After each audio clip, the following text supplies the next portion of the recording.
넷플릭스 오리지널 시리즈 지금 우리 학교는이 9일 연속 글로벌 시청 순위 1위를 기록하고 있습니다.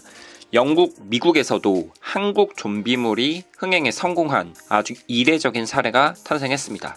지금 우리 학교는 시리즈는 2009년 연재된 네이버 웹툰을 원작으로 만들어진 오리지널 시리즈입니다. 좀비 바이러스가 퍼진 학교를 배경으로 주동근 작가가 무려 10년 전에 그려낸 작품이죠. 감독은 드라마 다모, 베토벤 바이러스들을 연출한 이재규 감독이 맡았습니다. 좀비물이라는 것이 사실 그렇게 색다른 주제는 아니고 또 미국이나 영국 같은 서양권에서 마니아층이 굉장히 많은 그런 주제이기 때문에 한국에서 만든 좀비물 드라마가 흥행을 할 수 있을까? 또 미국, 영국에서 통할 수 있을까? 의문이 많았는데 넷플릭스라는 OTT 플랫폼을 통해서 한국 좀비물, K 좀비물의 가능성을 확인할 수 있었습니다. 전 세계 OTT 사이트에 순위를 집계하는 플릭스패트롤에 따르면요.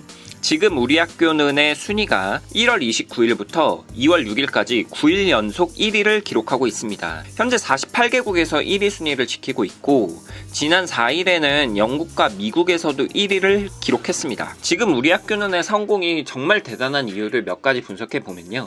먼저 탑티어 배우 없이 이룬 글로벌 흥행작이라는 겁니다.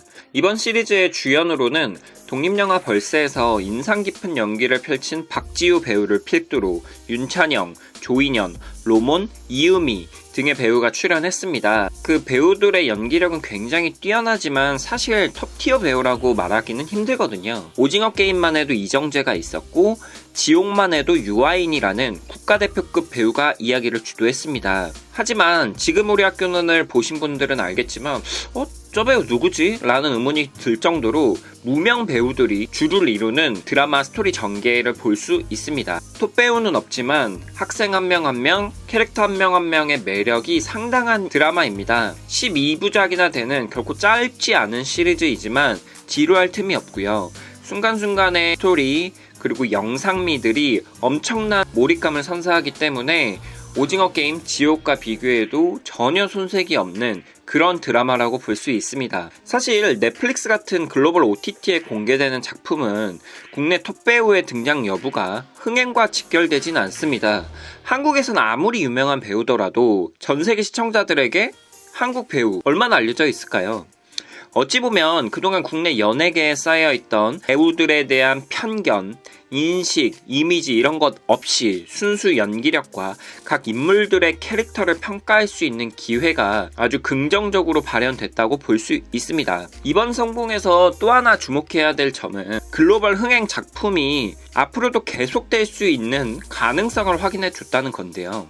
사실 외국에서는 한 시리즈가 성공하면은 시즌2, 시즌3, 시즌4 이러면서 계속 같은 이야기를 반복하는 형태를 많이 보이는데 우리나라 같은 경우는 벌써 3가지 작품이 글로벌 1위를 기록했지만 각각 다른 주제로 이야기를 풀어냈거든요. 이렇게 할 수 있었던 원동력은 바로 원작이 가지는 힘에 있습니다. 네이버, 카카오 같은 웹툰 플랫폼을 통해서 탄탄한 스토리라인 그리고 어느 정도의 흥행을 증한 그런 이야기들을 꺼내와서 영화나 드라마로 만들거든요. 지옥도 그랬고 지금 우리 학교는도 네이버 웹툰이 원작을 가지고 있는 작품입니다. 올해 넷플릭스에서 한 25편의 새로운 콘텐츠가 공개된다고 하는데 이들 대다수도 네이버나 카카오 웹툰을 통해서 원작이 있는 작품들입니다. 다양한 이야기, 또 색다른 이야기, 매력적인 이야기를 이미 우리는 많이 확보하고 있기 때문에 앞으로의 영화 드라마에서도 성과를 낼 수 있는 토양이 완성됐다. 그런 측면에서 K 컨텐츠의 경쟁력은 굉장하다라고 말할 수 있습니다. 제작비 또한 빼놓을 수 없는데요. 한국 컨텐츠는 가성비가 굉장히 뛰어나다고 알려져 있습니다. 넷플릭스는 오리지널 시리즈의 제작비를 대외적으로 공개하진 않지만 작년에 오징어 게임 제작비가 유출된 사건이 있었습니다. 8부작인 오징어 게임 제작에 254억 원 정도가 들어가서 1회당 30억 원이 투입됐다고 합니다. 그런데 뭐 기묘한 이야기나 더 크라운 같은 할리우드 작품들은 1회 투자비가 120억이거든요. 1회 작품을 만드는데 한 4분의 1 정도 싸다. 그 적은 비용을 투입해서도 글로벌적인 흥행을 일으킬 수 있다?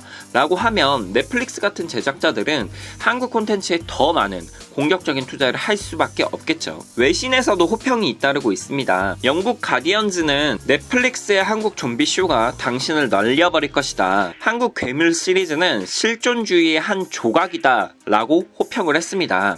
또 인도의 대표적인 영자 신문인 타임스 오브 인디아는 지금 우리 학교는 우리가 왜 한국 아티스트에게 관심을 기울여야 하는지 보여준다. 다시 한번 전 세계에 그 위치를 공고히 한다 라고 평가를 했습니다. 사실 이게 핵심이라고 보는데요. 콘텐츠 하나하나의 경쟁력도 뛰어나지만 한국이라는 나라, 한국 콘텐츠라는 이 시장이 엄청난 잠재력을 가지고 있고 아직까지는 제작비가 굉장히 저렴하다. 그래서 전 세계의 글로벌 제작사들이 한국에 투자를 해서 한국 드라마, 한국 영화를 만들어낸다면 가성비 좋은 성과를 낼 수 있다. 이런 평가가 아닐까 싶습니다. 지금 우리 학교는이 넷플릭스에 공개된 이후 전 세계 시청 시간이 1억 2,479만 시간 정도 된다고 합니다. 이 기록은 종전의 글로벌 히트작 오징어 게임의 개봉 첫 주 시청 시간의 2배를 넘는 그런 대단한 기록입니다. 갈수록 성장하는 K 컨텐츠, 한국 드라마, 한국 영화가 앞으로 어떻게 성장할지 지켜보는 것도 굉장한 즐거움일 것 같습니다.